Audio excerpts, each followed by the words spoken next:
Tridnevno snemanje Happy videa v Mariboru je k plesu na ulice privabilo tudi nekatere znane obraze.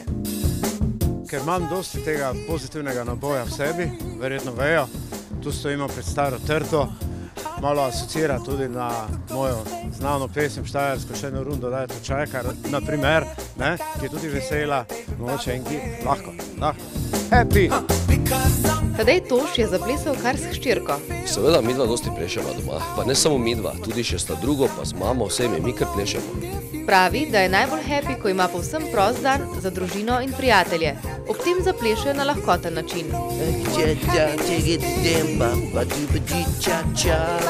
Na happy dan so se Mariborčani in Mariborčanke družili in zaplesali še na trgu Leona Štuklja. Super, da, zelo zabavno, ful fajn, nagibaš se. Mislim, da taki happy dan bi lahko bil vsak dan. Petja in plesanje nam manjka.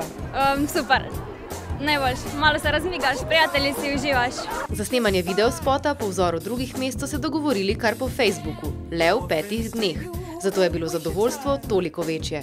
To je rezultat. Celi Maribor se mi zdi, da je dihal, ne samo zaradi tega, ker nekdo to organizira, ampak ker ljudje to rabijo. Da to res potrebujejo, je dokazalo več kot 1600 sodelujočih v projektu. Od upokojencev, otročkov, znanih pa delavcev, ljudi, ki smo jih na cesti pobrali.